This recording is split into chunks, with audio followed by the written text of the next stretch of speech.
please rise and salute the flag. I pledge allegiance to the flag of the United States of America and to the republic for which it stands, one nation, under God, indivisible, with liberty and justice for all. Superintendent, please call the rolls. Mr. Austin. Present. Ms. Chisholm. Here. Ms. Cormier. Present. Ms. Crowley. Present. Mr. Mulrinan. Present. Ms. Wetzel. Present. Mr. Lipsy. Present. All right. We are going to open the floor now to public comment. I want to remind everyone that this meeting is being recorded and live streamed by Woburn Public Media. So by appearing in public comment, you are agreeing to have your statement broadcast. Please limit any remarks to no more than 3 minutes. And I ask that you refrain from remarks directed at or identifying any staff member of the Woburn Public Schools. Is there any member of the public who wishes to speak? Come on down.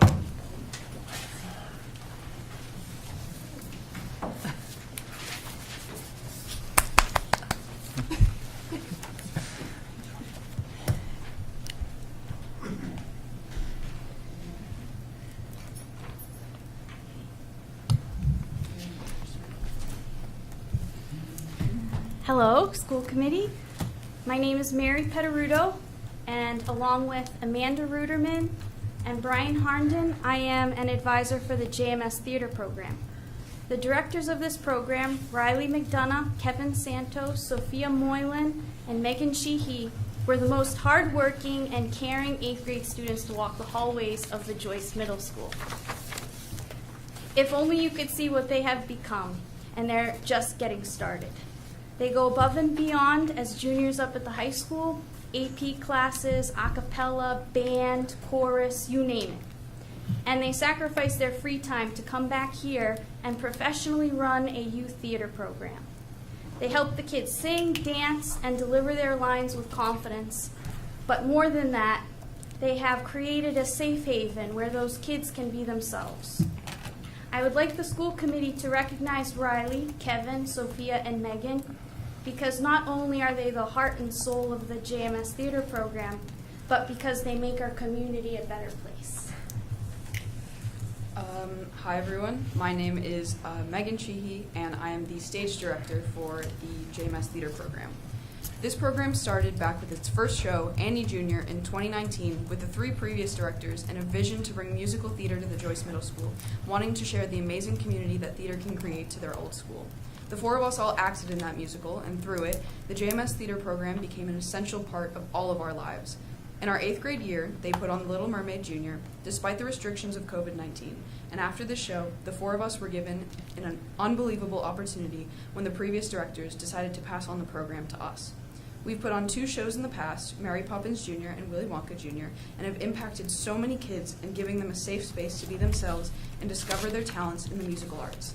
So many friendships have been made through our program, and rehearsals are always something to look forward to.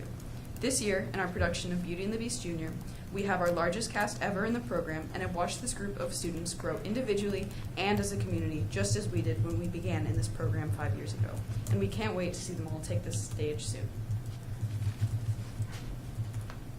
Hi, I'm Sophia Moylan. I'm the music director at the JMS Theater Program. Just on the more logistical side, for people who want to see the show, we hope that you support JMS Theater in any way you can and come see it. Beauty and the Beast was our dream show to put on when we first started. The performances will be March 15th at 7 p.m., and there will be 2 performances on March 16th at 12 p.m. and 4 p.m. The shows will be down the hall at the Joyce Auditorium. We will be offering concessions for donations at each performance, and tickets are $10 for adults and $7 for kids under 14.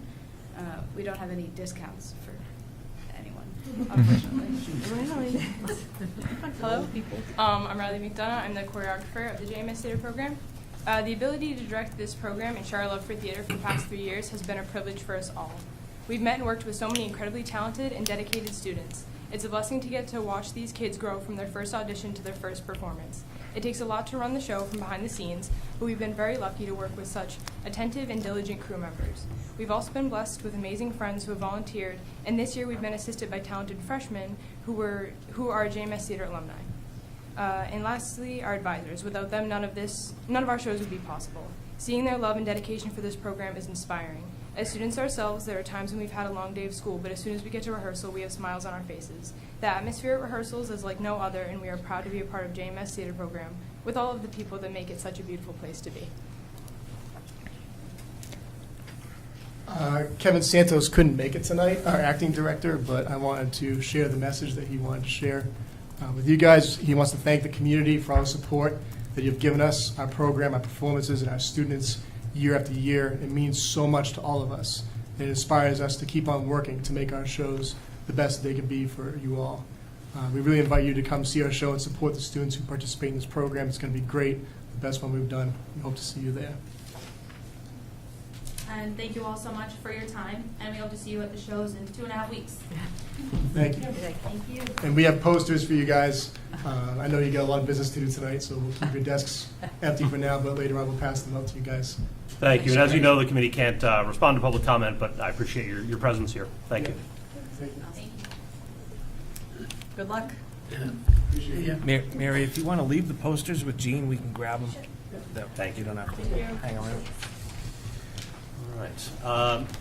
Our city council liaison is not able to join us yet. He will be coming in a little bit later. So we may see if we can take some things out of order if he arrives and has something for us. But that brings us to our student representative, Mr. Abifetti. Can I use the bathroom first? You certainly can. All right, we will hear from Mr. Abifetti when he returns. Okay. May I make a motion that we take Mr. Wyman out of order while we wait for Brendan? Yes, we have a motion. We have a second on that. Second. All right. Is that a roll call? No. No. All in favor? Aye. All right. Mr. You're up. You're up. Yeah. So the opportunity was given to Mr. Wyman to come to a meeting, and he wanted to come as soon as possible. So thank you for being here tonight. We're taking you out of order because you have family obligations. The committee has your resume, so they can see that, but just an opportunity for you to introduce yourself to the committee and to the Woburn community at large. Okay, So. Thank you, sir. So on a personal level, so my name is Tony Wyman. I was born and raised in Louisiana, New Orleans, Louisiana.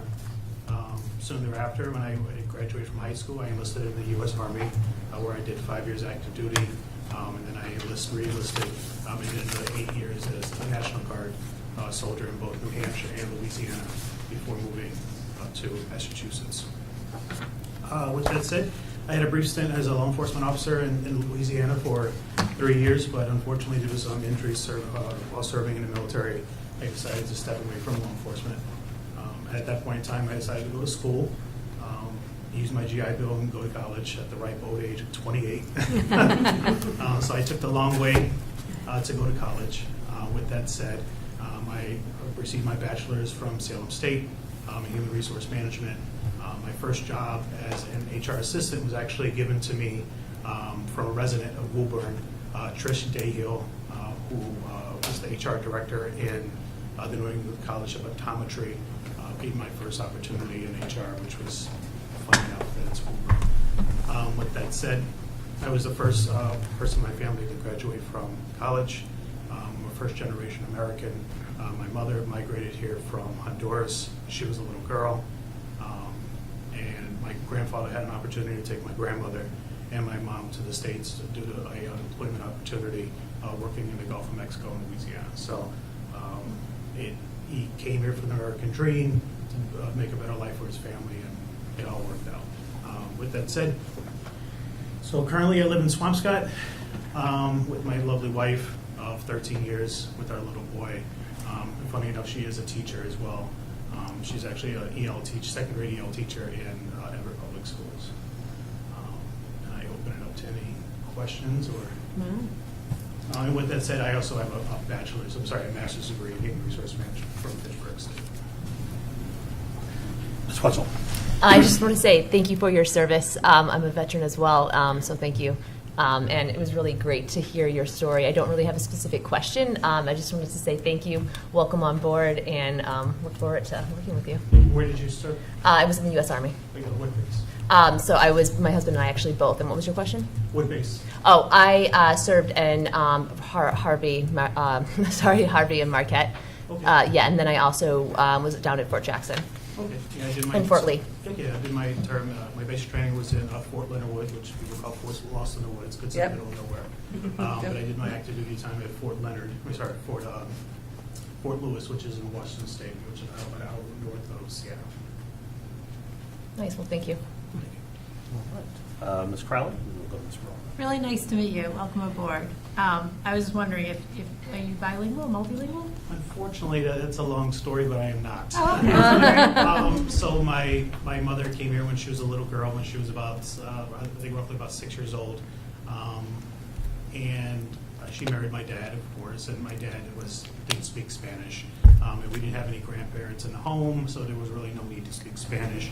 But unfortunately, I don't speak Spanish. With that said, my wife is Peruvian. She was born in Lima, Peru. And we are teaching our 7-year-old Spanish. Oh, My so wife nice. actually speaks Spanish, she speaks French, and of course she speaks English. But so we're attempting to undo the things that I didn't get to learn. I tried to learn Spanish as an older gentleman, it just didn't work out. The mind just does not grasp learning a new language as you have to read at a certain age. So Oh, I know. it was very unfortunate. But my mother's fluent in Spanish, and on my mother's side are very fluent in Spanish. Oh, very nice. And I was just wondering what drew you to human resources and also human resources in public education. I think I just landed here, to be honest with you.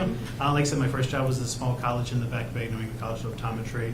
And then I got my first taste of this type of work when I was HR director in Swampscott Public Schools. And I took that opportunity because it was a real close-to-home opportunity. And I've liked this work since and have had a couple of different stints in similar roles. And I kind of always circle back to this type of work. I enjoy working with the teachers union. I enjoy working with the unions in general. Most of my career, 10 plus years, I've only actually worked 1 year, not with a unionized workforce. So I have an intensive record of working with a unionized workforce. Excellent. Sounds like a great member of the team. And has administration talked to you about changing your middle name to Hurled? Actually, my middle name is Arnulfo after my grandfather, who was born in El Salvador. And it is Arnulfo. That was a really bad joke. I understood the joke. Yeah. It sounds like probably no sale on that. Yes. Well, anyways, it's really nice to meet you. I'm Ellen, and welcome to the team. Thank you. And Mr. Moore? Thank you. As a Marine Corps veteran, I want to welcome you again. Thank you for your service, as Ms. Wetzel has done so as well. I guess HR-wise, what brought you to Woburn? It was a new opportunity at the right time. Okay. You know, I had worked in Everett Public Schools for a little bit over a year, and unfortunately there were some things going on at Everett that I decided to step away from, and this opportunity became available, and it was just a good time to move it in the right place. Great. Thank you. Thank you very much. I look forward to working with you. Thank you. Thank you. All right. Anything further from Mr. Wyman? Good job. Thank you very Welcome. much. It was a pleasure to meet you, and welcome to the team. And I look forward to working with everyone through the superintendent, of course, and I look forward to addressing any concerns you may have, and I look forward to working with everyone. Great, thank you. Thank you. Thank you. Thank you.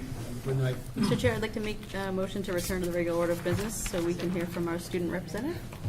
I have a motion to do that. We have a second. All in favor? Aye. All right. First Mr. off, Representative. first off, I would like to welcome Coach Austin and Miss Wetzel to this fine committee. But we shall proceed. But our boys hockey team has their first state tournament game in, what time is it? 7:15. Right now? Starts right now at right down Locust Street. The theme for the student section is whiteout. Our girls basketball team also begins their playoff run tomorrow at home against Peabody, which commences at 7 o'clock. I hope I'll see you there, Mr. Moranin.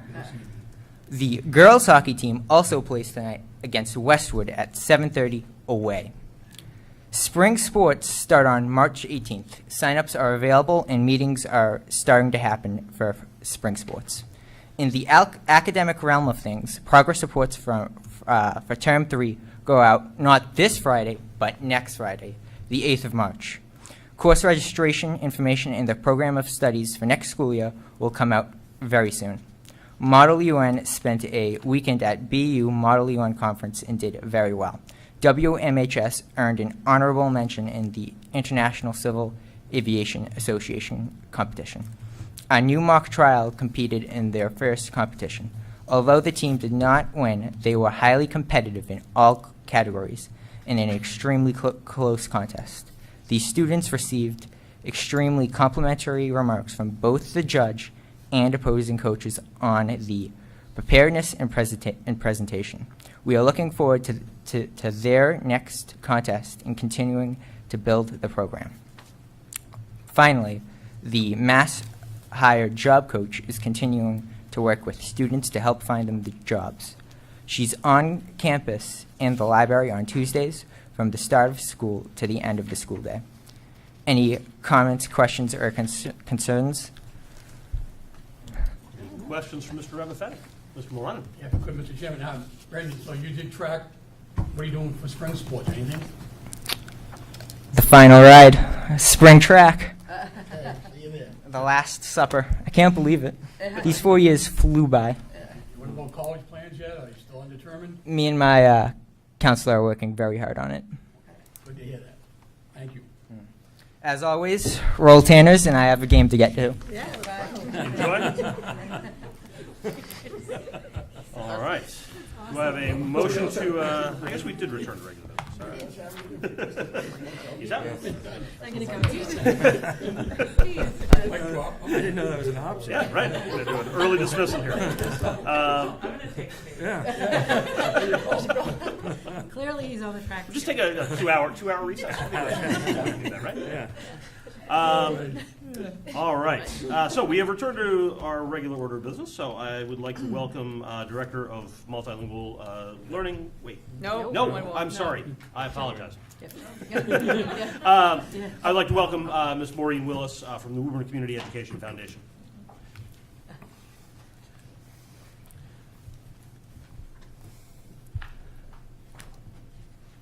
Thank you.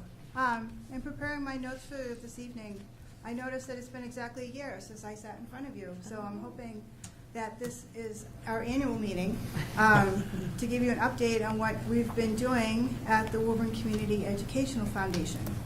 Our Board of Directors will meet tomorrow morning to approve the recommendation of the Grants Committee to award funding for educator grants totaling more than $30,000 to support a variety of different school and classroom projects across multiple disciplines at every grade level. The list of grants funded will be made public the week of March 4th. These grants are in addition to the WCEF-funded initiatives supported by multi-year grants from local funders. In December, the Winning Home Foundation awarded WCEF a $20,000 grant, which is year 2 of a 3-year commitment to bring the Caring School Community Program to Woburn's middle schools. And a Cummings Foundation grant, awarded in 2021, provides $20,000 annually through a decade of support for the Lexia program in Woburn elementary schools, funding a proven learning enhancement to help ensure that Woburn students read at grade level to support their current and future academic success. This year alone, WCEF's investment in Woburn schools will total more than $70,000. This investment is only possible with the support of our community. Our recently held winter raffle, an online event that enjoys tremendous support from our community, raised more than $4,500 to support educator grants. This week, we announced this year's inductees into the Woburn Hall of Fame. Formed in 2019 in collaboration with the administrative team at Woburn Memorial High School, this program honors those individuals whose integrity, achievements, sportsmanship, and character have enhanced the overall educational experience of our youth and have inspired pride in our schools and community. We are looking forward to the induction event on Saturday, May 18th at the Hilton Boston Woburn. This celebration of Tanner Pride typically sells out, so I encourage everyone in attendance to get your tickets soon. No discounts either, right? That's what This spring, we will continue our signature fundraiser, the Woburn's Awesome Teacher Tribute, which invites any member of the community to make a donation to WCEF to honor and thank a beloved Woburn educator. This is one of our favorite activities, as members of our board, personally deliver the tributes to every school in the district, which gives us the opportunity to thank our educators for inspiring the support of our community. The Woburn's Awesome Teacher Tribute will launch in May, with tributes scheduled for delivery during the first 2 weeks of June. Looking even further ahead to celebrate WCEF's 10th year anniversary, we are bringing back our Gourmet Gala event. First hosted in the spring of 2023, the Gourmet Gala features a multi-course tasting menu with wine pairings, as well as an especially well-curated silent and live auction. Save the date for Saturday, November 9th, 2024, and join us as we celebrate 10 years of success while raising money for the Woburn Public Schools. Moving forward, WCEF continues to benefit from an engaged and committed volunteer board and a strong relationship with Woburn educators and our public schools.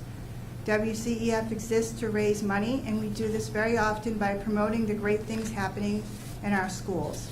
Our success during the past 10 years is reflective of the spirit of our community and the power of Woburn pride. We are extremely grateful and excited to see all we have achieved together. Thank you. Thank you. Any questions for Ms. Willis? Ms. Corbier? Thank you. Hello, Ms. Willis. Just to clarify, so for the Woburn's Awesome Teacher Tribute, it's not just educators, but is it any staff in the building? It's really anyone who's employed by the public schools. So we've received tributes for everyone from the bus drivers, which technically are not employees, but we let that go.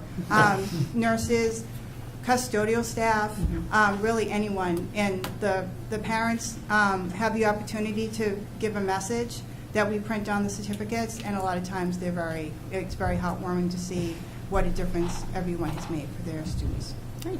And another current event with the Ed Foundation, of course, being its 10 years, you will also be stepping down as the executive director in the somewhat near future? Yes. So the last of our founding board members will be leaving at the end of this fiscal year, including Mr. Joe Crowley, who I'm sure will be in the wings, making sure people continue the path, and Sue Ellen Holland. I am stepping off as executive director in the coming months. We've been advertising the position now. I think I quoted for the record before, I essentially gave a 2-year notice, but the board kind of sat on it for year 1. But we've been promoting it, and it's been rather exciting to see the different people that have stepped forward and make inquiries. And right now, the committee that's conducting the search is very confident that they have a person who would comfortably step into the role and be able to move forward with. But I'll let the board discuss that, and when this announcement is ready, it'll be made, and we'll be sure to bring this person and introduce them to the school committee. Okay. Thank you. Thank you very much. Any other questions? Ms. Crowley? I know I ask you this every year, but when you look at the grant requests, are you seeing any trends or anything that's interesting that's popping up that some teachers are requesting grant funding for in areas? So I do think that what we see, what we've seen over the years is really kind of go back and forth. In the beginning, there was a lot of technology. You know, they were asking us for everything from like the Chromebooks and the iPads. And now we see a lot more of STEM type things and manipulatives, which I'm glad I said that the right way. But kind of go back to bringing in the things that the kids can put their hands on and sort of tactile type of learning. I've seen that as a trend. The other thing worth noting is that last year we introduced a secondary grant program that actually pays for professional development for educators that go to these courses and take these trainings during out of school time, because we know a lot of them pay for those out of pocket. And this year already we have over $3,000 in requests in for some pretty impressive trainings from our educators. So I think the trend that's always been from day one is that the teachers are telling us what it is that they would like to have in order to make learning more engaging for their students, and then we're learning from them and sort of working with the school department to figure out how we can work together to bring them what they need. Because a lot of times we'll be meeting with the grants meeting, and this year Courtney was with us, and the conversations will be like, well, why could you pay for this, or why aren't you paying for this, or we've paid for this for 10 years, like when are you guys going to pay for it? So like it's a conversation too around how we can work together to sort of bring it in. Yeah. But I do think that that's interesting for me as a trend. In the beginning it was a lot of technology, which not that technology isn't important, but it has a shelf life, where some of these other things that we're funding now have a longer shelf life. Right. Yeah. No, that makes a lot of sense. I Yeah. really appreciate that. And also, Woburn's not a wealthy community, but you're still able to have a budget of $30,000. And so that just says a lot about how the community supports education. And the initiative that you brought to the city is going to be long-lasting. And I'm really sorry that you're going, but I want to congratulate you because you built this from scratch, and it's just amazing. Yeah, thank you. I'm not Welcome. leaving the community, Right. but I feel like after 10 years, and because it's a community foundation, it Yeah. is time for me to step aside and let the next generation of leaders come in and see what they can do with it. So I think it's rather exciting, but I feel like I'm stepping out of the way, but I'm not. Stepping maybe to the side. To the side. Right. Right. Okay. But this is my last Hall of Fame, I will say that. Last Hall of Fame. Good to know. Yes. So. All right. Thank you, Mr. Chu. Any other questions? Mr. Moran? Yeah, okay, Mr. Chair, good evening. I'm Maureen. Now, obviously, thank you and the committee members that will be stepping aside for the 10 years of service. It's an incredible accomplishment over the 10 years, what you've done with the program. And to think back, this is truly a grassroots society that started out, and I want to congratulate you on all of that. And I'll play the role of Mr. Meadows here, that the people at home watching tonight that aren't at the hockey game with Brandon, how could they contribute to the WCEF if they so desire? So in addition to our community initiatives, you can donate directly to WCEF through our website, which is woburnedfoundation.org. There's an online link for an online donation and information on where to mail a check if you choose to do so that way. Great, thank you very much. Thank and you. look forward to the upcoming events. All right. Any further questions for Ms. Wills? Dr. Crowley, you want to say? Not a question. I just want to say thank you for your leadership. I'm a non-voting member of the WCEF, so attend the meetings, and we'll be in this room tomorrow at 8 a.m. And so I'm looking forward to, as always, those meetings, because it really is a community effort and community support of the schools. So appreciate your leadership. Thank you, Dr. Crowley. Again, we've enjoyed working with 2 administrations now as far as the superintendent's office goes, and what started with Mark Donovan has continued with Matt Crowley, and we're very grateful for that. Thank you so much, and Thank thank you you. for everything that you and your organization have done. I know the students appreciate it, and other teachers appreciate it. So Great, thank you so much. Thank you for inviting me, too. Absolutely. All right. Next up, now we have our Director of Multilingual Language Learning, Ms. Rania Caldwell.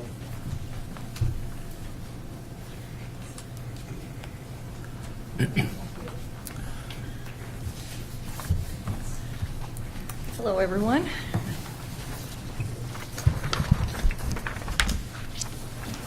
Bless you. Welcome. Thanks. So Ms. Caldwell, this is her first year in this position in Woburn, and we are incredibly fortunate to have Rania in this, in doing this work. You'll see momentarily the need is real. The kids, the students need great teachers that they have, and the teachers are doing great things in classrooms, but Rania's leadership is really helpful to everybody. So without further ado, Rania, I'm the person pressing the button, so Okay. just tell me beep or whatever, and I will move the slide I accordingly. did ask that question when I came here. I said, who forwards the Yeah, slides? yeah. All right. So I'm here to just give a quick update of sort of what's happened in the first few months that I've been in Woburn, and sort of what we can look forward to and look ahead to as the year continues. So we can hop to the first slide there. For anyone who sits in presentations that I give, I typically anchor it in a data set for a couple reasons. It's a good way to sort of anchor our conversations and to also sort of develop sort of what ML data looks like and what it looks like in Woburn. So during the presentation, you will hear me go back and forth between ML and EL. There's a reason for that. EL is what the state calls English learners, so students requiring ESL services.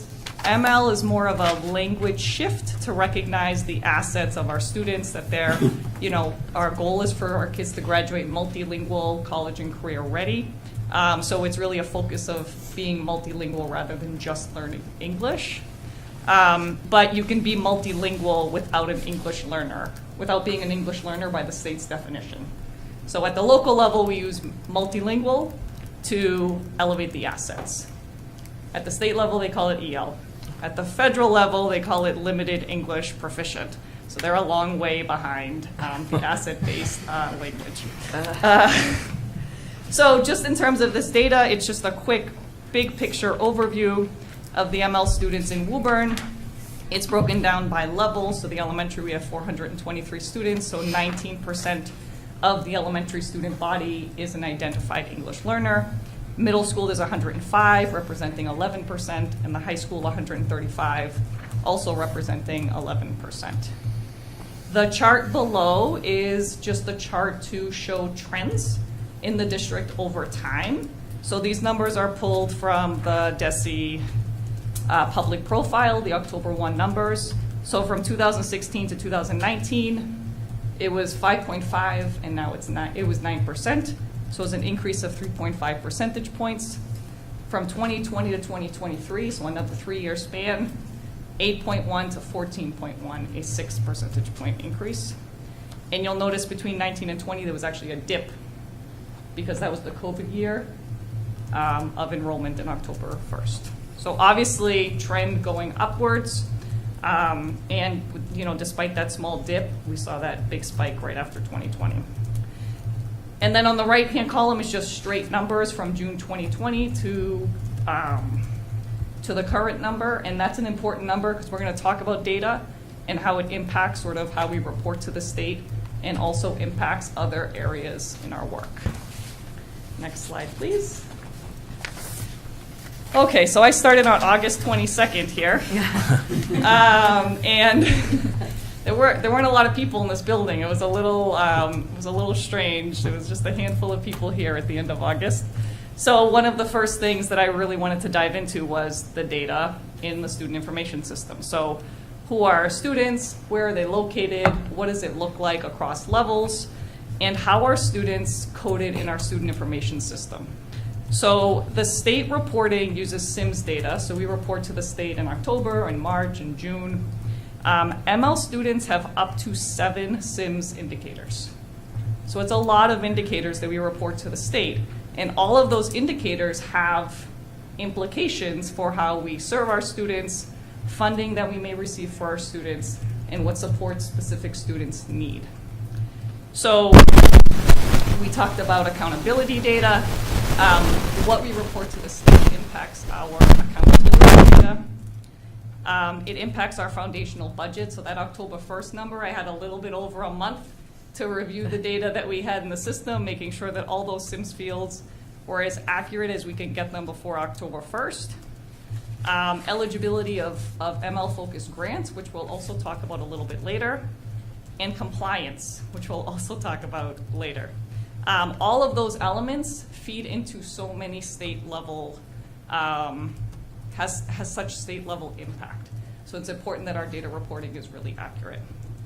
So we continue to work on that data. It was a rush before October 1st, but it really is an ongoing systems and structures element that we continue to have teams talking about how do we create consistent procedures at the point of intake for students, because most of those indicators are completed within the first few weeks students are registering for school.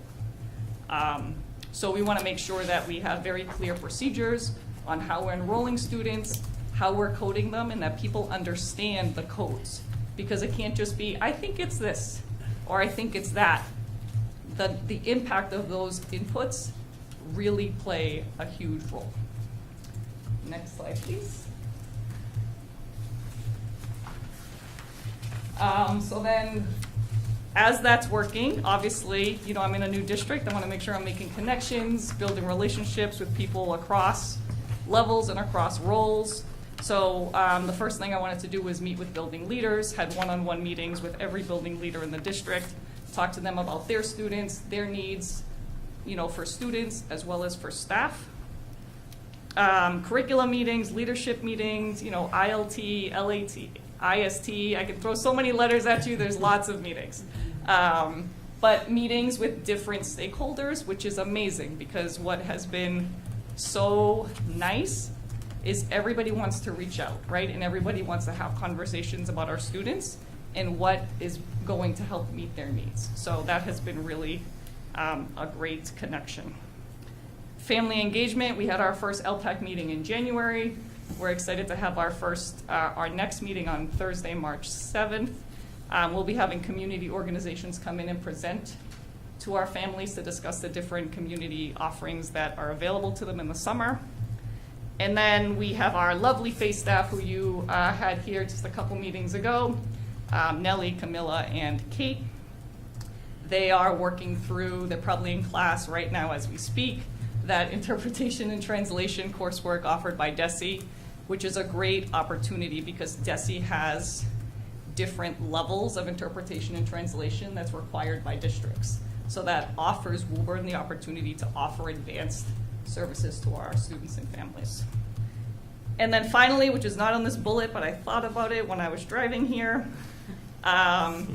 we are also partnering with an organization that I had a relationship with in Lynn called the New American Association of Massachusetts. They all have received grant funding and they'll be providing programming to our students and families at the shelter on Saturday. So both pre-K students as well as school-age children. And then the next step will be adding ESL classes for our families. So that's an exciting partnership. All right, next slide, please. Access testing ended today. Smile. It started on January 8th. All right, so access testing is the state mandated assessment for our English learners. Every English learner is required to take access testing, and it happens in the months of January and February. So the access test measures English language development. It does it in 4 domains of language. So students take an assessment in listening, reading, writing, and speaking as part of the access test. And it includes social language as well as academic language that they'll see in mathematics, social studies, science, and English language arts. So it's a really comprehensive language assessment that is not just social language. The progress that students make in access by how they progress in their English language development is part of the district's accountability structure, right? So, and school's accountability structure. So it is, it's 10% of the district's overall accountability structure, whether or not our ML students are making adequate progress in English language development. So this year, with the data that we just shared earlier, some of our schools and some of our grade levels were exceeding 20 or 30% multilingual learners in their respective schools. So in meeting with principals, depending on the school's demographic, principals decided whether to enlist other staff to help administer access testing, which was a new thing for Woburn educators.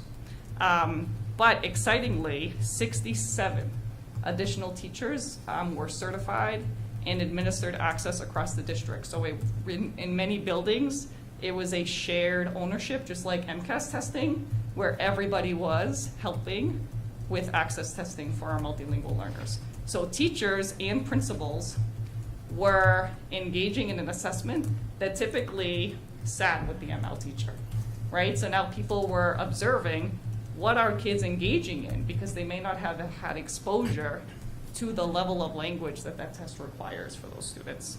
So it was very exciting. Next slide, please. All right, and another opportunity to highlight the Woburn educators. This data point blows my mind. It's really exciting to see. As part of the Choice Days, which is a great opportunity for educators to really dive into professional learning that they are interested in and know will better serve them in their practice. We offer WIDA professional learning modules. For those of you who don't know WIDA, it is the organization that oversees the English language development standards of Massachusetts and oversees access testing. They span 43 states and territories with those English language development standards. So as part of Massachusetts being a WIDA state, we get those modules for free. So teachers can select, there's 10 self-paced modules, and they range in hours, they range in topic, they range in grade level, they range in content area, so teachers can really choose what makes sense for them depending on what they teach and who's in their classrooms. So to date, and we still have a couple more choice days coming down the line, we've had 188 educators engage in those modules, which is an amazing number because it really shows the commitment and effort that teachers are putting forth to serve that increasing demographic in the school system. So I applaud them. Also, PDP certificates are available for those modules. So teachers are required to get 15 PDPs for relicensure in ML instruction and pedagogy. They get the PDPs for these, so they get certificates and they can use them to recertify. All right, so then with all of that, we are also in the midst of DESE tiered focus monitoring, which is something that I've had experience with in the past. So every 6 years, districts are required to participate. Well, it's really not participation. Districts are required to.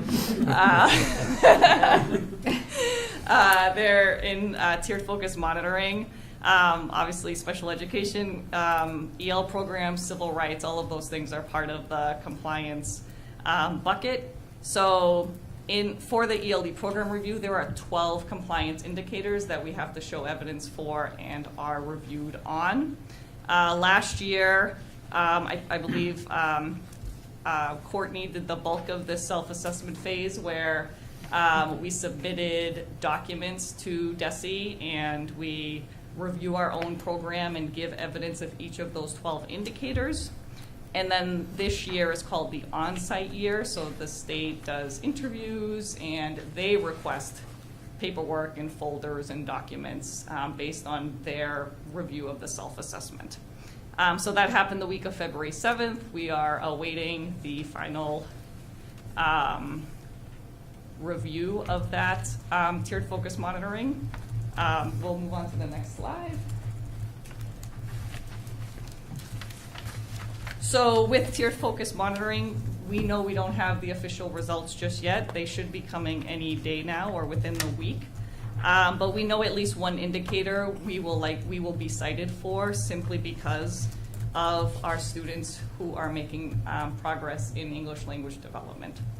So any district with less than 50% of students, 50% of MLs, if they're not making adequate progress in English language development, we are automatically cited for indicator 5, which is called program structure.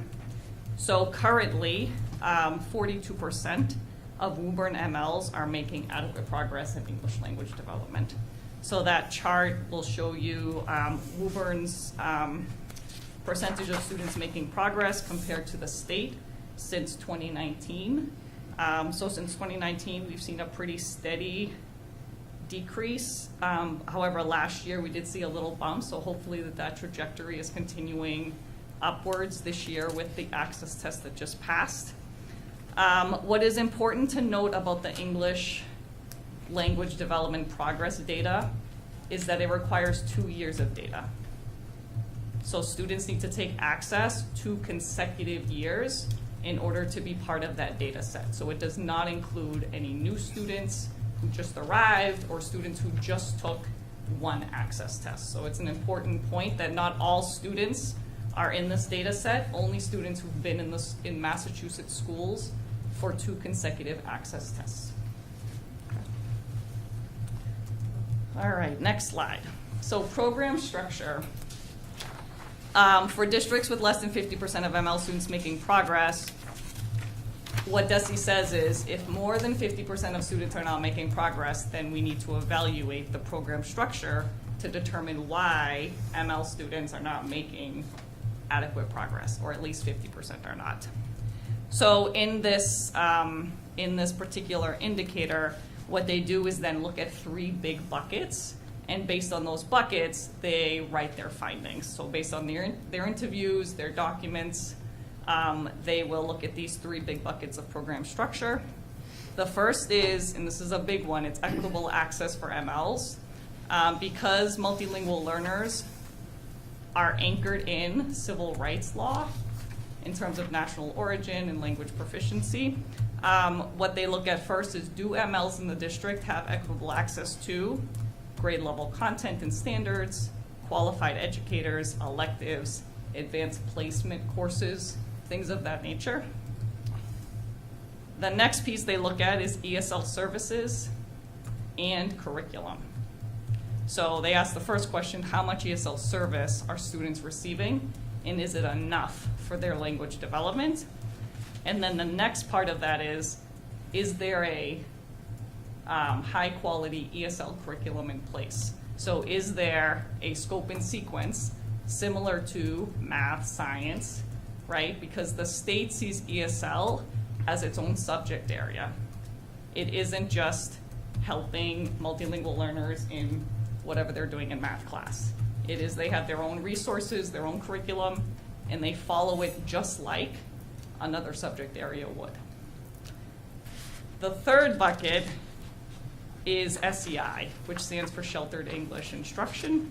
So that is the general ed side of the equation.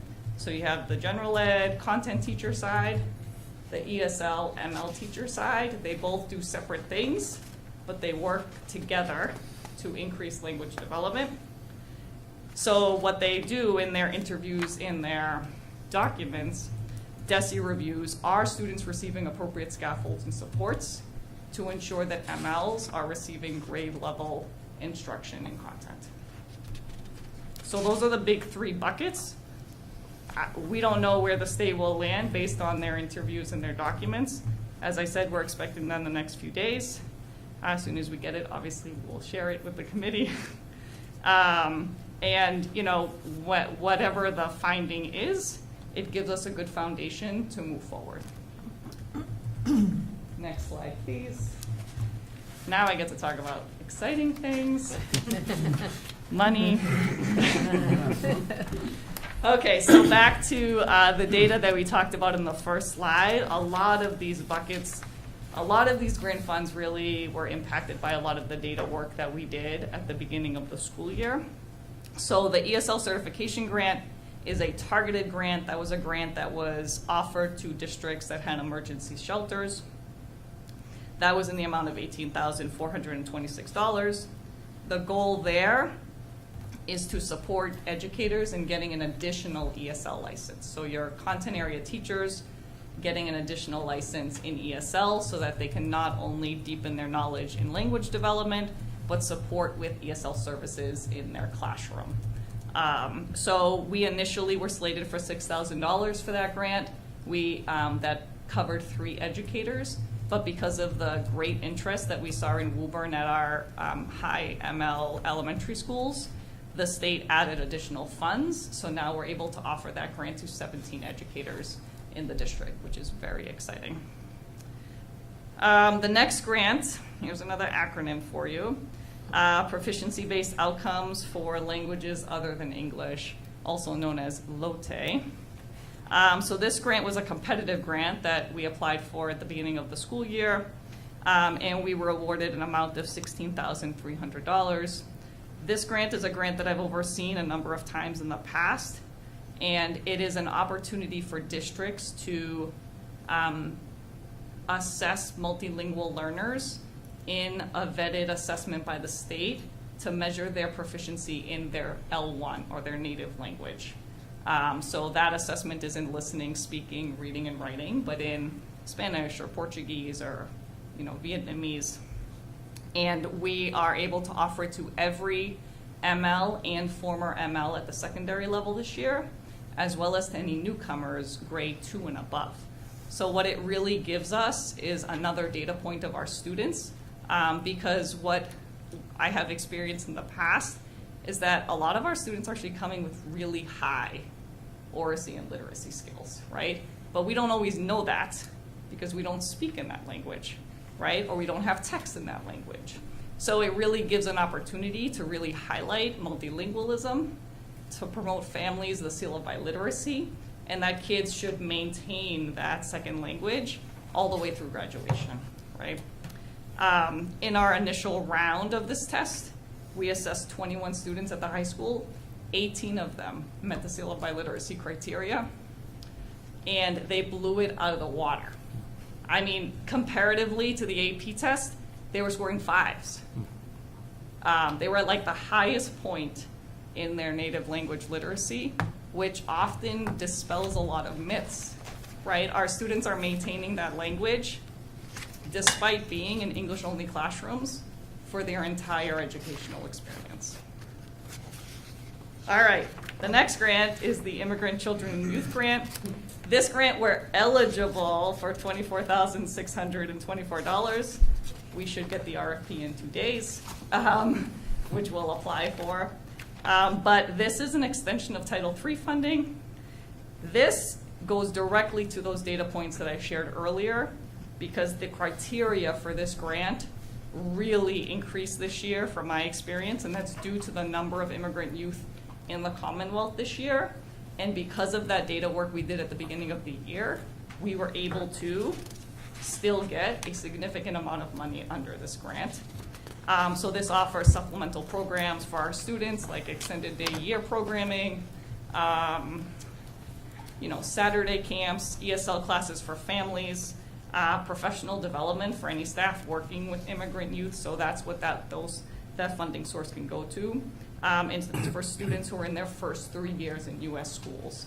So that's one of the indicators in that SIMS data, is whether or not students are in their first 3 years in U.S. schools.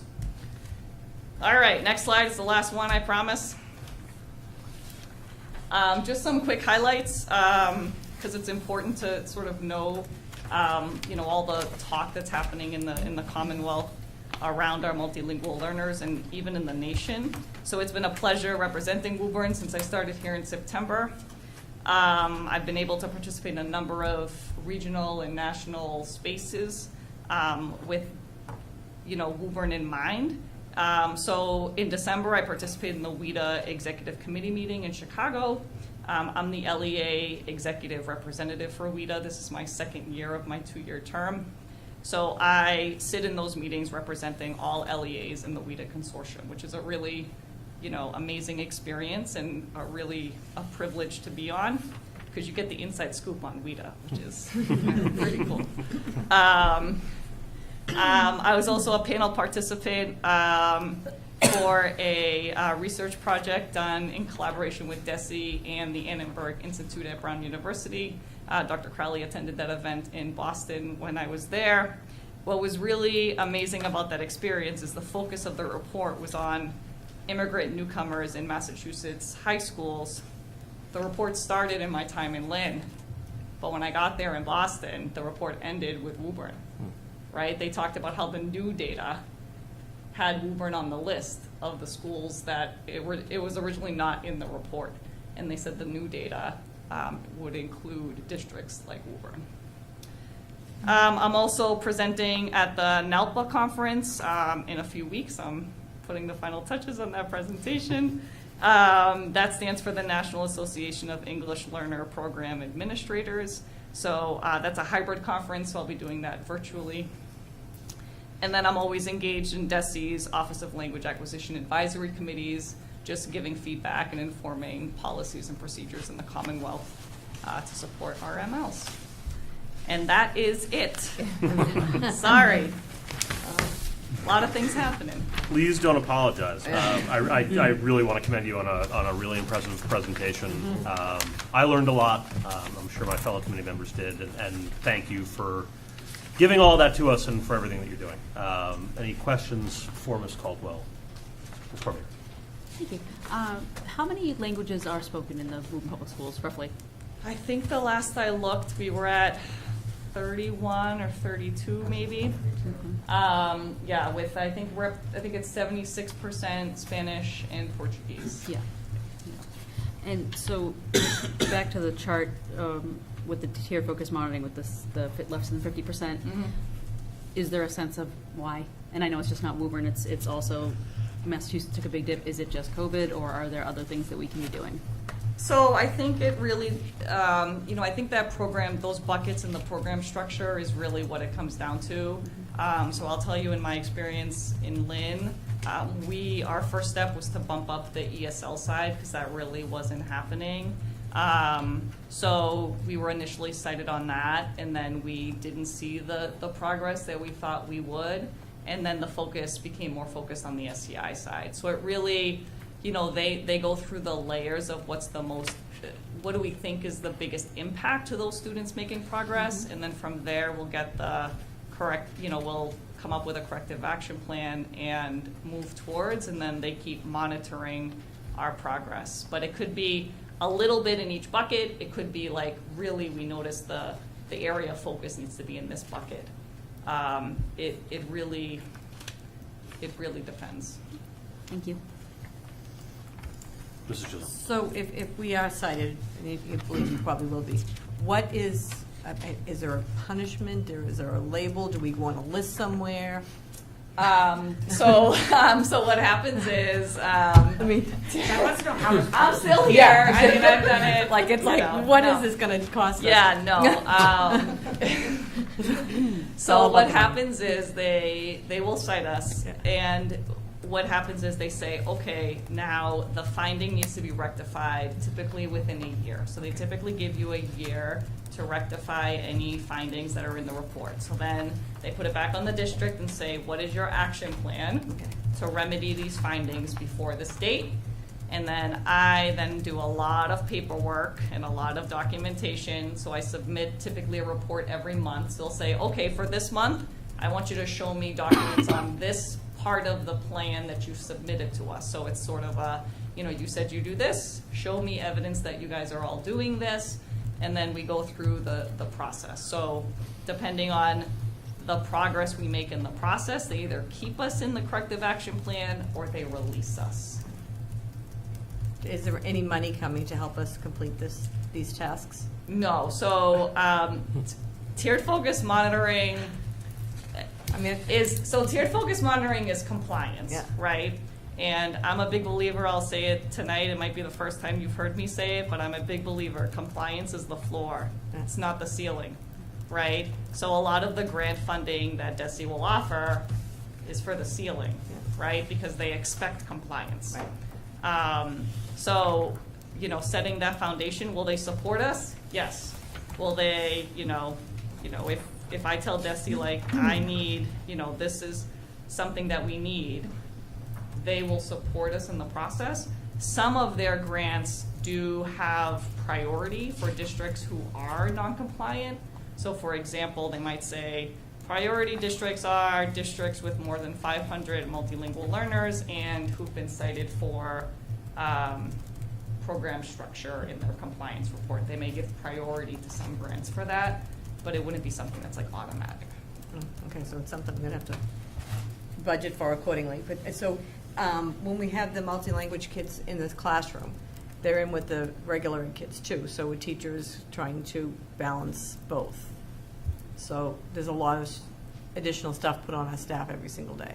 And with these numbers growing at the rate they're growing, I don't know how we can sustain this. I don't know what the answer is to it, but I just think that it's a burden on staff every single day. So I don't know, but I don't know how we can help them more with that. Yeah, I think I think obviously the first layer is professional learning. I think good ML practices are good practices for all kids. It's almost like the curb cut and the sidewalk, right?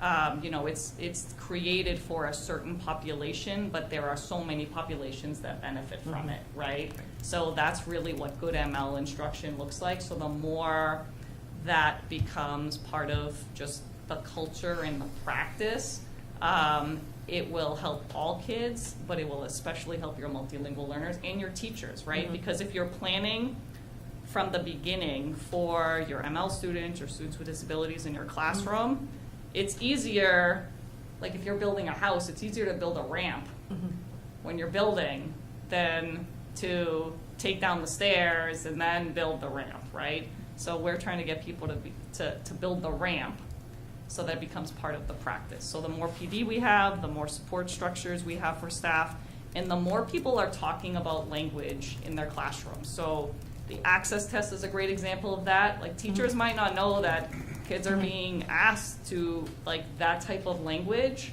An example I gave in that Annenberg Institute report was that sometimes teachers may lower their level of language for students. So they might say, fold your paper like a hot dog bun, right? Instead of saying, fold your paper vertically. Because vertically is the word they're going to see in Access. Vertically is the word they're going to see on MCAS. They're not going to see hot dog bun, right? Yeah. And the kids, you know, vertically, it's a hot dog bun, and vertically is a new word for them either way. So Yeah. give them vertically, or give them both, Right. right? So it's really making sure that we keep our language at a high level, but also provide support.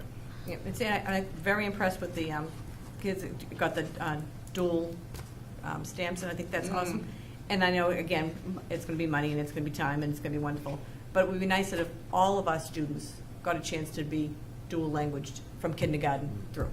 Absolutely. I mean, it's just, it's great that these kids do it because they're coming to us, but it would be nice if the kids could also do it, and especially at the lower level, because they would learn so much faster, and even so that they can communicate with these students.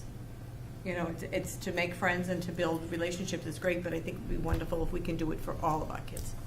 Yeah, I mean, I think promoting the seal of biliteracy K-12 is something that is wonderful, right? And thinking about, I think part of what this data also provides is a new lens on what world language programming could look like.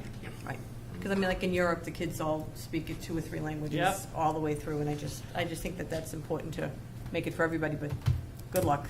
Yeah, I just heard Tony talk before me, and asking if he spoke Spanish, and the United States, research shows that the United States is the fastest country to lose native language. It's a generation and a half in the U.S., where in other countries multilingualism is just a way of being, right? But in the U.S., monolingualism has been for many years celebrated. But in a global world like we're in today, we really need kids to be multilingual. Yeah. Because my grandparents came here, and all the thing my mother knew was the bad words. So it's not. And that's the stuff the kids could be able to have friends and expand their languages if they were able to just even learn the basics. Yeah, and you talk about cultural competency and getting kids to acknowledge and appreciate that kids are speaking different languages and still, communicating with one another. It's how we make change in the world. Yeah. All right. Interested for Ms. Crowley, then Ms. Wetzel, then we'll go back to Ms. Ross. So, well, thank you. This was a great presentation. There's a lot of information, so I just have a couple questions. So I just want to actually comment that the ML families that are coming to Woburn, that are enrolled in our schools, are really having a positive impact on our culture, which is evidenced by 99 secondary educators doing the professional development, and all of these teachers that are reaching out to try to help these kids inside their classroom. So it's clearly having a real positive effect on the way in which we run schools. So I just wanted to commend you and the teachers that are taking on this new learning, and the ML families that are giving these teachers the incentive to do so. 42% of the ML students are making adequate progress. Is that only in English development, or is that in academics in general? So that is simply from the Access data point. So, okay. So Access language development. So students from their first test, right? That's their baseline. So from their baseline, they have 6 years to reach proficiency, which is a 4.2. So the lowest the lowest proficiency is a 1.0. So a student that comes in at a 1.0, they have 6 years, 5 years from the baseline, to get to a 4.2. So that's less than 1 proficiency level per year. It's very manageable, right? If kids are getting language development throughout their entire school day. If a kid comes in at a 2.6, they still have 5 years to get to 4.2. So, and the number is the minimum students need to get in order to reach that target over 6 years. So each kid has a different target every year. And the dip from the state's data in progress is just really stunning. because we all talk about how COVID had an impact on vulnerable learners, but here we see that there was a severe regression in progress through COVID. So that's just interesting. We're seeing a rebound, but it's just really clear data to me. In terms of parents, do you see any challenges or any way we could develop, the administration could develop a way of parents becoming English proficient as well? Because I assume that that's just an extra layer challenge for families. Yeah, so we offer ESL classes. We have been offering them all year. We offer one cycle after the other to our families. One thing that I always tell families in full transparency is to continue using their strongest language with their students, right?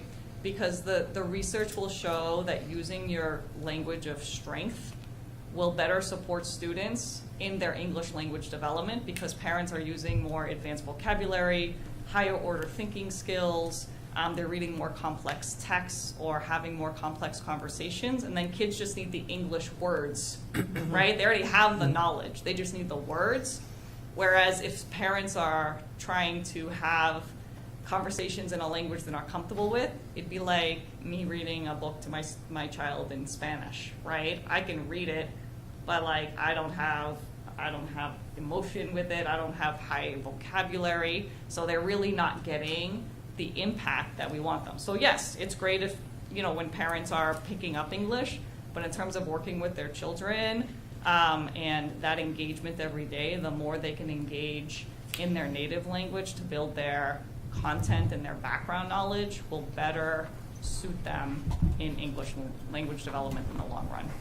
And I'm just thinking about, we saw some school improvement plans while ML learning is really innovating things happening in the elementary schools. I'm thinking of Dr. Riley and Ms. Mara, who were implementing a system where fifth graders were helping out kindergartens, little kids with language access. And there's just a lot of great things, innovations happening around this new profound education diversity that we're seeing. So it's really exciting.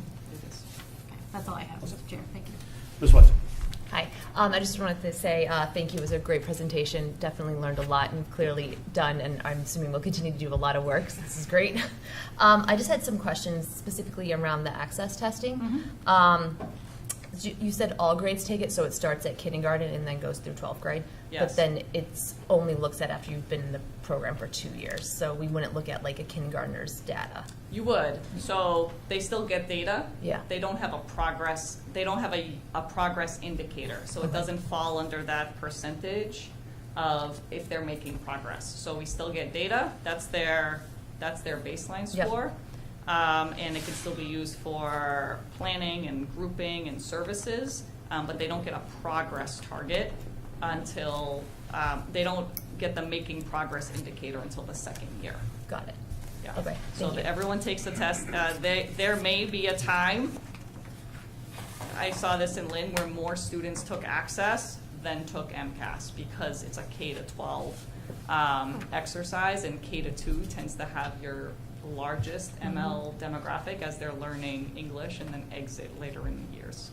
That makes sense. And then how are we involving parents in like the access testing and information that they can help their students prepare?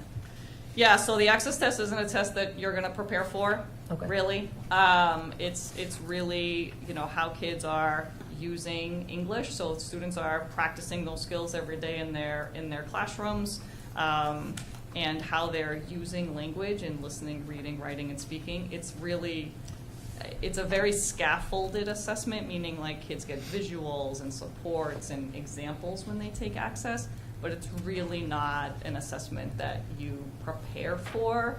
It's just how students are using academic and social language, and they just demonstrate what they know on the access test. Got it. And then my last question, for kids on IEPs, are we adapting the test I'm assuming we are, but how are we doing that? Yeah, so the access test has available accommodations for students with disabilities. There's also an alternate access assessment, And we've been working with the special education department to start having accommodation conversations beginning in kindergarten for access tests, because that's actually another layer, because we may not be putting in testing accommodations until students are taking MCAS. But the realization that kids need testing accommodations if they're multilingual learners in kindergarten. So those discussions need to happen at those initial IEP meetings for those accommodations to be in the IEP. And I just thought of another question as you said that. And then the people administering the access test then would have to be familiar with those accommodations and trained on those as well?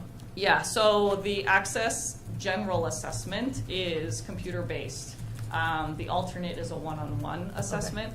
And every teacher who administers any access test has to go through a certification process to get certified for access. For the online version, those accommodations happen through the platform. And then for the alt, it's very scaffolded for students with disabilities. So it's part of the structure, but the IEPs are listed as part of those accommodations. Perfect. Thank you. All set? Yes. Thank you. Mr. Ross. Thank you. Great presentation. The question I have is, with the challenges in the classroom with multi-language learners, has there been complaints from teachers? Has there been any information like that stating that it's been challenging for them? And if so, like, is there any methods to assist? Because I'm concerned about, teacher burnout and possible, teachers leaving. Yeah, so I haven't heard any complaints. Honestly, I've had a lot of outreach, which is great, and a lot of my teachers have shared that they've had outreach from various staff members and even building leaders, right, who are like, how do we support our educators? It's different, right? Having multilingual learners at the earliest proficiency levels in classrooms is different, right? And I think that there is a learning curve. And, for teachers, the having conversations about how to support those students is especially important. I think the biggest mindset shift, in conversations that I've had is the difference between ESL and sheltered content instruction, right? That they're two separate things. And I think that's a mindset shift across Massachusetts. So that's one thing. And I also think that scaffolding piece in the classroom, teachers took retail, as part of their teacher training. They take PDPs as part of their teacher training. With more students in classrooms, it just becomes more of a, all right, just like, it almost feels like a new teacher, right? When you're a new teacher, what do I do? Oh my goodness, this didn't work, right? What do I try next? This didn't work. What do I try next? That's kind of what it's like for multilingual learners. But what I try to emphasize is, yes, that's a challenge, but unlike a new teacher, our educators here have so much other tools, right? They know the district, they know the staff, they know the curriculum, they know the standards, they know the resources, right? So yes, it's a learning curve, and it's going to take some practice and, some successes and some, as a teacher, I've often been like, oh, let's do that over, that didn't work. And that's okay, and it's giving our teachers permission to try something and say, like, it's okay. Like, we want you trying. Like, here's a strategy. We want you to try that. Here's this WIDA module you just completed. Try that out, right? How does it work for your MLs? How does it work for all your kids? Mm-hmm. And having those conversations. The reality is MLs are the fastest growing demographic in the nation. And every district is seeing an increase in multilingual learners. So, the more we can say that it's an opportunity to grow our educators and build their capacity, the more successful we'll be in the long run, because MLs are, it's a growing demographic, and there are very few districts where that number is going down. To follow up with this question, on the flip side, what about for the students? Has there been any challenges as far as their learning capacity? Yeah, so I think students are resilient, right? And sometimes they're resilient, they have to be. And, it's so fun watching ML students and who they connect with, because sometimes you'll walk into a room and you have a Spanish-speaking kiddo talking to an Arabic-speaking kiddo, but neither one of them speak English or each other's languages. But you know what? They're still communicating and they're still having fun. I was observing a student in a classroom just a couple weeks ago, and they were drawing a diagram, and the student was working on it, in class, and so excited that when he went to lunch, all he wanted to talk about was the diagram he drew to his buddies at the snack table, right? So, are there challenges? Yeah, I mean, a kid is in a space, hearing a language that they may just be hearing bits and pieces of words throughout the day. But teachers are supporting them, teachers are working hard to make that content accessible. Are there gaps? Sure, but you know what? People are filling in different spaces. So ESL teachers are filling in, other content teachers are filling in, other kids are filling in, and kids are working through it, and kids are generally happy from what I've heard from principals. Kids are excited to be in school every day. They like their teachers. They're having fun in school. So, Thank you. I'm excited to hear that. It sounds like community is actually happening more. It sounds like more people are coming together for a common cause. I really want to bring this conversation forward because what I hear, the assumptions I hear is that the new students are making it difficult for everyone. I hear that the multi-language students are causing disruption for the students that are English speakers, and so when I hear that, I'm like, is that the truth? I'm not sure. So just for you to give that input, I'm grateful for it. And I would love to hear from teachers and English students to speak on their point of view. How has it been? And I think it can really push down the gossip, if you will. So thank you. Thank you, Mr. Osborne. Any other questions? Ms. Braun? Yeah, thank you, Mr. Chairman. If I could, you've been in the curriculum a couple of times with us, and excited to see that, and just want to talk about some of the points that have already been hit tonight. The collaboration you have to get 188 educators in the WITA program. And that was like during the PD day or whatever. It's like, well, raise your hand for this. And here you are, 99 secondary, 89 elementary educators want to be part of this, of all the opportunities out there. So I think that says a lot for you and your program and what we're doing here in Woburn. The other one, the testing. You've added 67, I believe it is in here? Yeah.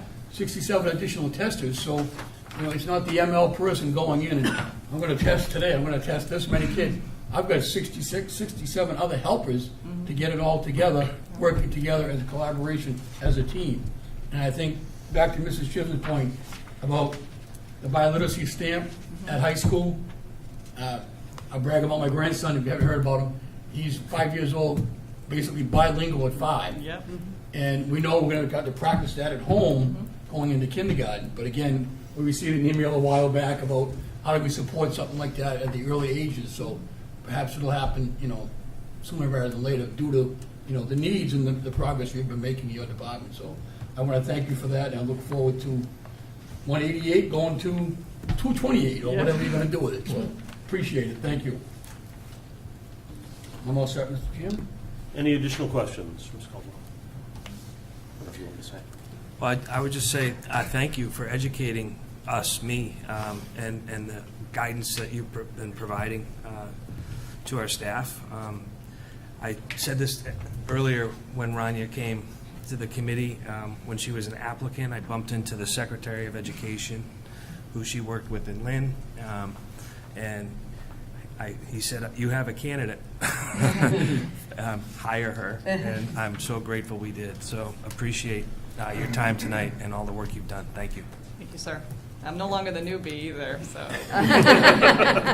Alex only had a couple weeks here as the newbie, and Tony came. We make veterans quick. Yeah. Tony Herb Lyman. Thank you very much. You're welcome. I'll be sure to update you soon. Thank you. Have a great night. Thank you, Ms. Caldwell. Mr. Chair, can I make a motion to take Mr. Viola out of order? You read my mind, Ms. Cormier. Yes, I'd like to recognize our City Council liaison, Mr. Viola, who's joined us. Mr. Viola, do you have a report for us this evening? Thank you very much. I appreciate your presence. Let's go back to the regular order of business. All right. Didn't actually vote on it, so. Yeah, I know. Just keep going. Well, I was Yeah. just checking with him. And If he had something, then we would vote on it. So it's It was just acknowledged. Could have bought us a check or something, the city council. We didn't want to miss out on that opportunity. If he had something to say, Everyone's I would a have voted. critic, you know? All right, so we can move on now to the FY25 budget timeline. Dr. Crowley? Sure. So again, this is just the official timeline, if you will, not the budget itself, as it relates to fiscal year '25. We did this in Finance Subcommittee earlier this week and thought it would be beneficial to the entire committee and also to any community members at City Council to see where we are in the process and what our anticipated timeline is. So, as is tradition, we send out budget packets to principals and department heads and directors, usually in December. This year it happened in January because we were transitioning to the not-so-new Alex in the finance office. That went out early January. It was returned by February 1st. We have had multiple meetings with the principals and directors, including, I think, a 3-hour meeting yesterday to review the budget as it was written for FY24, things we've added in over the course of this year, and what the asks are as we think about moving ahead. One of the things that I would suggest is that the leadership team is cognizant that the two buckets that seem to be emerging really are, not surprisingly, ML and special education. And so that's been a lot of the conversation that we've had so far. As I indicated, we've started the budget construction last month. Last week during vacation, we worked quite a bit on the budget so that we can get it to the committee in the very near future. I indicated this at the outset. We did have a finance subcommittee meeting earlier this week, and one of the things that I asked the committee, and I would pause here too, expectations or priorities that the committee might have as it relates to this process. I foreshadowed that ML and special education really were the areas of greatest common need. But I would pause to see if there's anything that you would want us to consider as we go into further detail in the budget.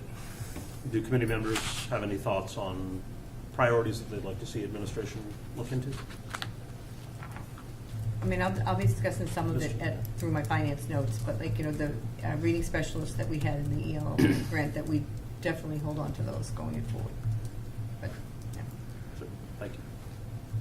Any additional input? And, you know, I mean, I will note, and Dr. Crowley certainly mentioned this, as did Ms. Caldwell, by my math, we have seen a 30% increase in our ML population since June of 2023. So there are obviously going to be budgetary implications for that as well, so that we can properly support our students. But, yeah. Ms. Crowley. My first thought is, of course, ML, special education, obviously, but social, emotional, and mental health supports, not just special ed, but also generally for the general population of students, I think is always a priority. Social workers and you know, that type of area. And then you know, enough teachers to do win blocks that have reasonable amounts of kids in the classes, so that they can get that what they need. Right? You know, that type of thing. And then, of course, space and capacity issues, looking at that too, and how that relates to the budget. So those are the three things that are emerging in my brain. Thank you. Thank you. Mr. Malone. Just a couple of thoughts, perhaps. I'm sure the finance subcommittee, through Ms. Chisholm and the administration, are finding ways where, yes, this money was there last year. It's, you know, what are you doing to replace that? How creative are you getting? Are you turning to City Hall? Are you looking at more state granting, opportunities? Just kind of like we had that last year. And to supplement that, this year, we're going to attempt to try X, Y, Z, just kind of put it out there that, we're not going to just forget about them, we still need those, so. Anything like that down the pipe would be great. Okay, thank you. I see you have, do we need another meeting? Is that something we can do at a later date too? Yeah, but I'll walk through it. Yeah. Any additional input? Thank you very much. Thank you.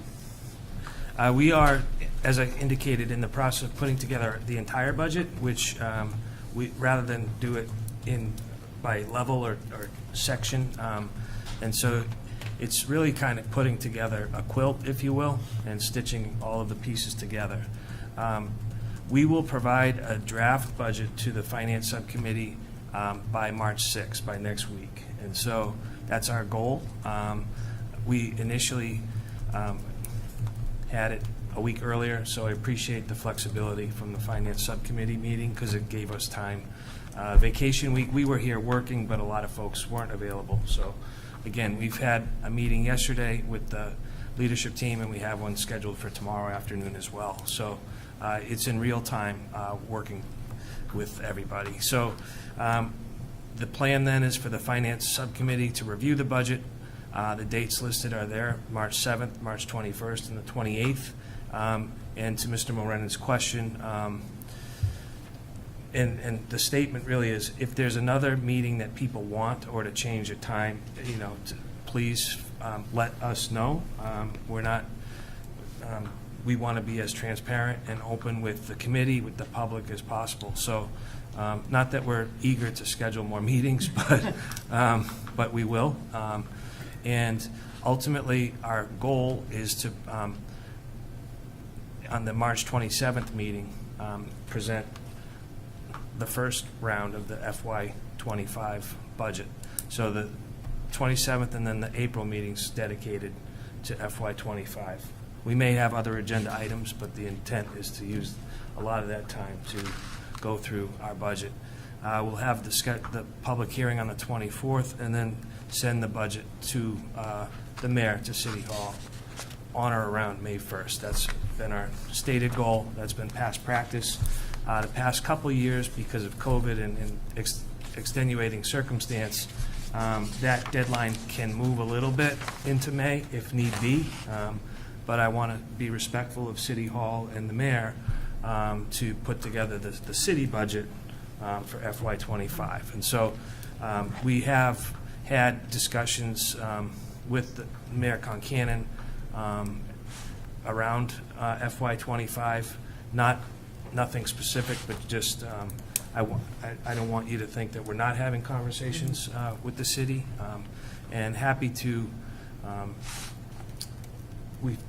saying this publicly, but go represent the school department at City Council in the near future, if that would be of interest as well. So just so everybody can hear where we are in the process and have a chance to ask any questions that they may have. So that's the budget timeline. And again, we are working quite hard at this. Mr. Dizio is doing a great job, and appreciate his efforts in this process. It's his first run-through, and so he, like I said, is doing a really nice job, and so I want to publicly thank him for that. Dr. Crowley, do you want any input on an additional meeting now, or should we hold off on that until we have a sort of a clearer sense of how things are going? Any input? I'm hope. Yeah, if you'd like to schedule another meeting or ideas about when, happy to. Or we have a school committee meeting next Tuesday night. So packing them in. We have a lot of meetings. But we do. Oh, just bring a sleeping bag.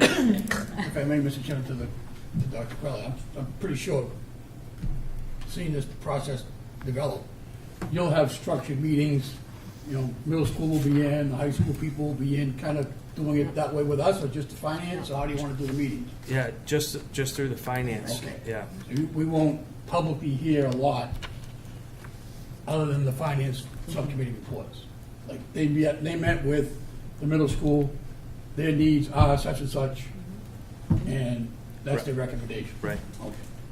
And certainly, of course, finance subcommittee meetings are open. Oh, right, yeah, exactly. And I would actually ask if it's possible to schedule those potentially in the evening, if that's workable for administration, so that members who aren't always able to make morning meetings might be able to attend. The budget ones? Yeah, Because we were- at least one of them. Okay, we can change one, but we've already done them like for Okay. in the morning. That's right, I've seen some. Yeah. Yes, Ms. Crowley. I just wanted to thank Ms. Chisholm, Ms. Cormier, and Mr. Austin, I believe, who have been doing all the hard work. It's not easy, so I wanted to publicly thank them for that. We appreciate it. You're welcome. You're very welcome. Because when the time comes, I want to be thanked. Noted. Mrs. putting it out there. I maybe after April 9th, because if the full board gets the budget on the 27th, so after April 9th, when they've, received it and had some talk about that, we probably will have to have another meeting, I'm assuming, in between. And maybe at that point, we can invite the city council, or we could go to them to just go over this. Unless, of course, we get a budget that's going to be approved the very first night, and that will just work out wonderful. Sure. And nights can be very much freed up, so, and hopefully, we can get a number from the city hall sooner than later, so that once we get this budget, we'll know the range that we're in. But we'll do our best. Thank you very much, and thank you for preemptively getting these meetings rolling. Appreciate it. All right, if there's nothing else on budget time? Okay. So we can move on to our last report of superintendent staff. That is the approval of the superintendent's goals. Members, I believe you all received Dr. Crowley's revised draft goals. Yep. Sure. So, again, I appreciate the feedback from the last meeting, and I wanted to kind of provide you some measurables is really what I heard from the meeting. And so what I sent to you are SMART goals, and just for the purpose of acronyms that we live in, SMART means specific, measurable, achievable, relevant, and time-bound. And so I always forget the R. Yeah. So I wanted to, what I did was then take the goals that I presented to you, attach some measurables. There's certainly going to be other things that will be submitted as measurables, both in June of '24 and June of '25. We're going to, things change, but also, we do as a district a lot more than just what's here, and so I wanted to, that was the request I heard at the last meeting, so I wanted to kind of provide you some evidence-based outcomes that you could anticipate, and so hopefully this makes sense to you and you'll support the goals. Any questions or comments from the committee to Dr. Crowley? Make a motion, we accept the goals as presented this evening, Mr. Chairman. Do I have a second? Second. Any discussion on the motion? Just I'm looking at the goals, I like the way that they're structured. I think having the building committee participation and then also connecting it to what the ultimate outcome would be, having a well-functioning building committee, but also making sure that it's education-centered. And also the SMART goal for strategic plan initiatives 1 and 2. There's a robust amount of things going on, but the main central core is, of course, to improve student achievement. And then, of course, we heard about the SEED initiatives last time, and we have the attainable goal of, making sure that all of these things that are set forth in the READY program are met in the public schools. So I thought it was really, I think it's well written. Thank you. Anyone else? All right. Yes. I was just Sorry, a Ms. little bit echo what Ms. Crowley said, but I think this is really helpful too for parents at home to really see, like, this is the specific goal, and here's how we're going to measure it, and then they can look back and we can give evidence if this is what we're doing. So I think that's really helpful, and also for us too to really be able to understand what you're doing and how you're going to accomplish it. So thank you for putting this together. Appreciate it. You're welcome. Any further All right, then, all in favor of approving the superintendent's goals? Aye? Aye. Any opposed? All right. Thank you very much. All right, that brings us to subcommittee reports. I believe we've only had a few meet. Finance and personnel? Yes, we met on Monday at the 26th at 9 a.m. here at the Joyce. In attendance was school committee members James Austin, Colleen Cormier, and myself. Superintendent Matt Crowley, Finance Director Alex Dizio, Patty McKinnon, and HR Director Tony Wyman joined us also. We received the list of bills prior, and that form has been seen to worked out really well, and that it made the process, I think, a little bit smoother for everybody because we see the answers right away from people, and it worked out better. We did have 3 warrants for approval to be paid. Warrant 1 was for $306,791.59. Warrant 2 was for $128,258.68, and warrant 3 was for $460,409.99. And we had a motion 3-0 to bring it to full committee. So we need a vote to approve those. Do I have a motion to approve? So moved, Mr. Chairman. Second. All right, any discussion? All in favor? Aye. Any opposed? Okay, and then we did talk about the budget timeline, but we just did that, so I don't have to repeat all that for you.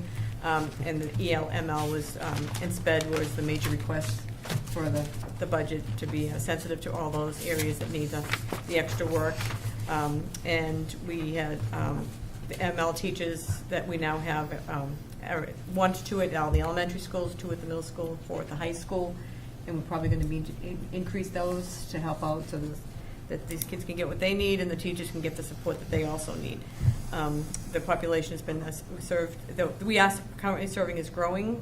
We requested the budget that we passed last year, that what we get for this year, we start at that balance, add in what we have added for new positions, and the increases for the contracts that we have, and adding in the 13 positions from the ESSER grant, so we don't lose out those. And that should be our starting percentage, so we can go from there.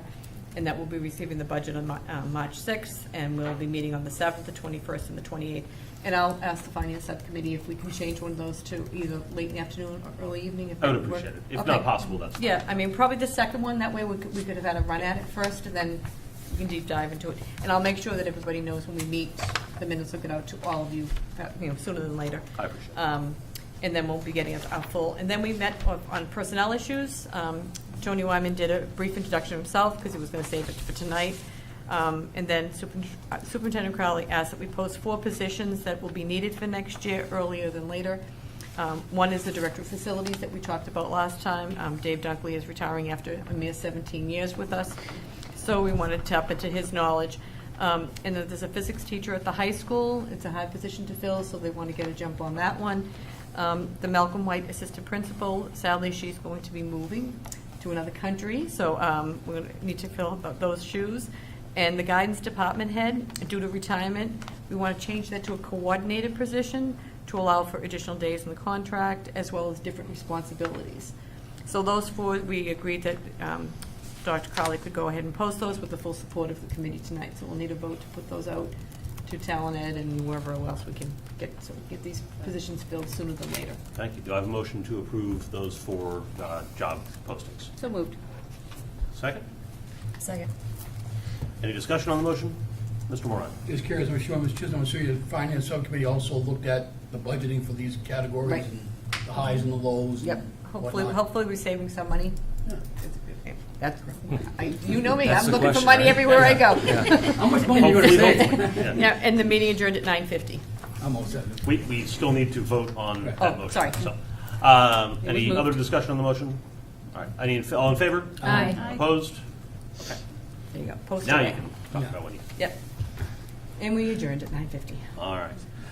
Next up, community relations. Mr. Ostron, I know you met just before the meeting. Yes. Would it work for you to just postpone the report until we're meeting next week so that you have time to just sort of put your minutes in order? That's fine, I can do that. Because I don't think we're going to have too many meetings between now and then. So you'll have center Please. stage. We don't I was have prepared none. to go today, but I'll go next week. I That's appreciate it. fine. All right.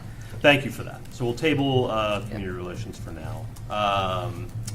So that brings us to curriculum and data trends. Curriculum Data Trends did meet earlier this morning, but I will be entertaining some minutes just because Ms. Young and Ms. McLeod were kind enough to include in our package tonight the what we hope to be the newly adopted curriculum for K through 5 health curriculum, as well as in the back of the package tonight, the middle school social studies curriculum selection process and where we're at with all that. So I think basically tonight would be to look it over tonight and next week, and those are votes anticipated for next week. Obviously, if you had questions regarding any one of these categories, either health or history, Ms. Young's more than happy to go over them with you. The interesting part of all this presentation this morning was, although we received it in a paper format, it's also presented in a way to the teachers that it's also digital for them to use accordingly. And I'm sure, although you're a high school history teacher, I am. The history you'll appreciate. I might take a look at it. Take a look at that one. For the history is called. I'm happy to provide History Alive. The History Alive? History Live one was the one we brought up. Thank you very much. So it's interesting what's going on, and I think the gist of it all is, and we'll bring it up again next week through Ms. Young and the subcommittee, was maybe you want to explain the situation, what happened with the booklet, and then we can move on from there. Oh, sure. I can provide a quick overview so what everybody has, and then what I also have between now and next week. So we discussed just kind of solidifying the process when we're bringing new curriculum forward and kind of what works best through the subcommittee and then also the conversations here with the whole committee.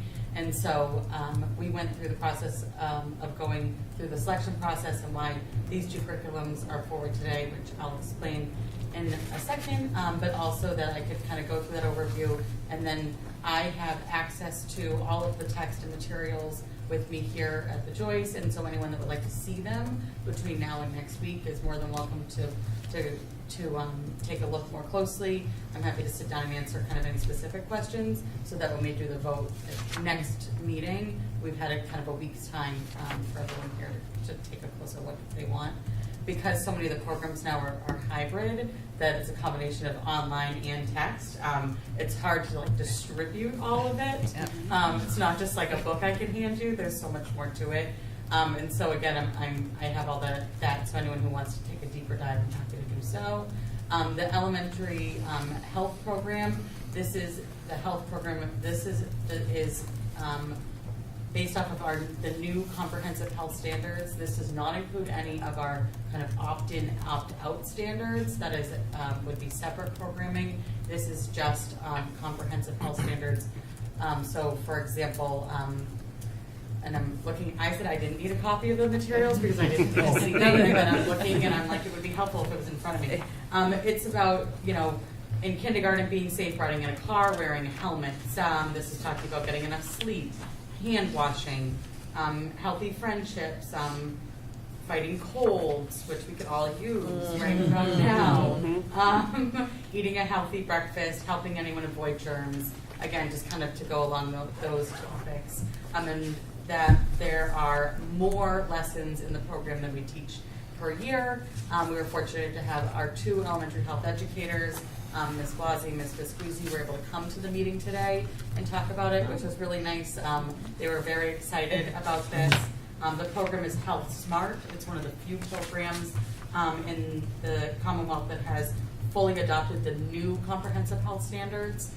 They have been piloting the program for this past year, and they are very, very excited about the possibility of this moving forward. The program for K through 5 would just be about right under $5,000. I say that because I would be able to fund that through their budget line now. So one of the reasons that I brought this one forward would be that I would be able to purchase this for them once approved now and not have to wait. Good. The other program that was brought forward today is our middle school history program. And unfortunately, we have history educators in the audience who could attest to the fact that the program that they We're getting a double thumbs up. The program that they currently have is slightly out of date, but the middle school history department has spent the year going through the process. Again, I have access to it. You also have in your packets an outline from Ms. Bose, the history curriculum coordinator, on kind of how this process went, the rubrics that were used, and that this was a unanimous decision by the department. The we are going to be, at this point in time, moving forward with the 6th and 7th grade curriculum.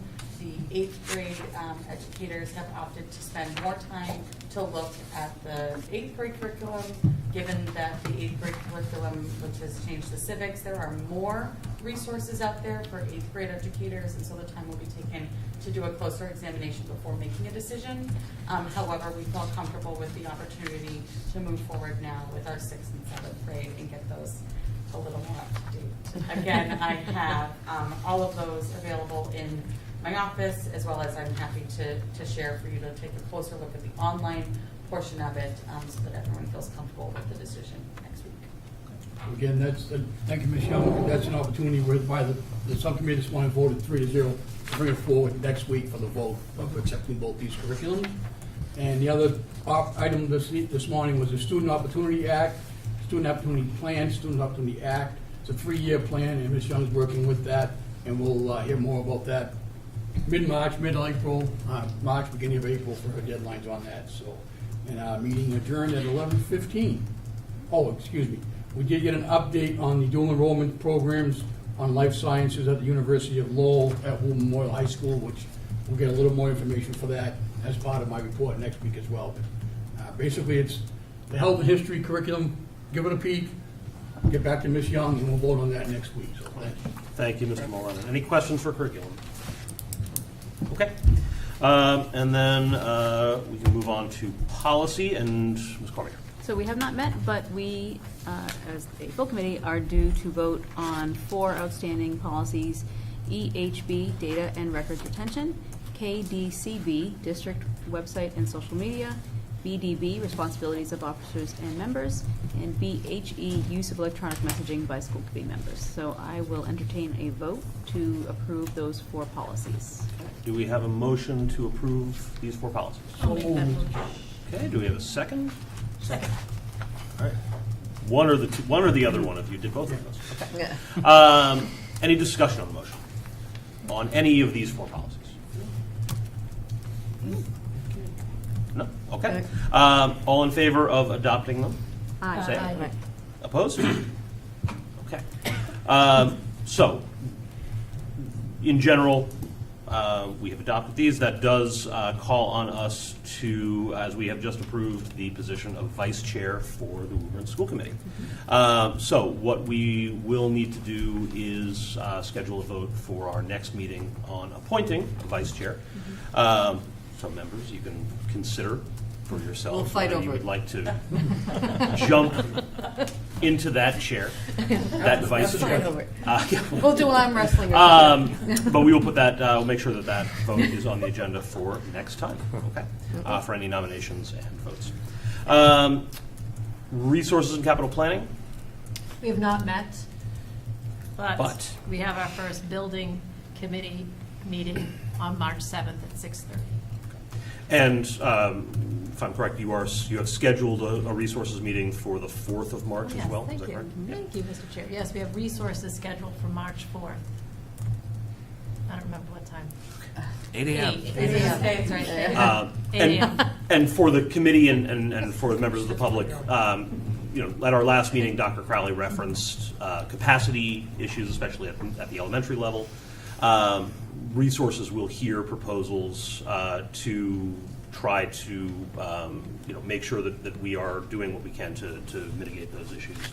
And we will hear presentations for the full committee on our March 5th meeting regarding those. Yes. Thank you, Mr. Chair. Thank you.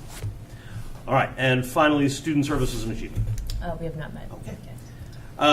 So that brings us to correspondence. I actually have one that I missed last time, and so I apologize. But Rachel Kuberry wrote us actually regarding capacity, specifically at the Harold Wyman, including some analysis of space configurations and needs. So thank you for that, and I apologize for missing it last time. Does any other members have any other correspondence? I received correspondence from DESI that the Prospect Hill Charter Academy has expanded their catchment zone to include Woburn as of next year. So I did go to DESI yesterday and spoke publicly in opposition. and was 2 hours later informed that the vote was taken. So, Thanks for coming. but I wanted to share that correspondence with the committee. And thank you for that, and thank you for going down and speaking on behalf of our district, our kids. I appreciate it. You're welcome. Any other correspondence? Okay. Future agenda items, we have, at this point, our nomination and vote on vice chair. We have a number of budgetary items that will be coming towards us. Any additional future agenda items? And then just the curriculum vote. And the curriculum vote, and we will hear presentations from resources on capacity issues as well. So, all right. Seeing Motion to nothing adjourn. else. We have no executive session, so motion to adjourn. Aye. All right, second. Aye. All right.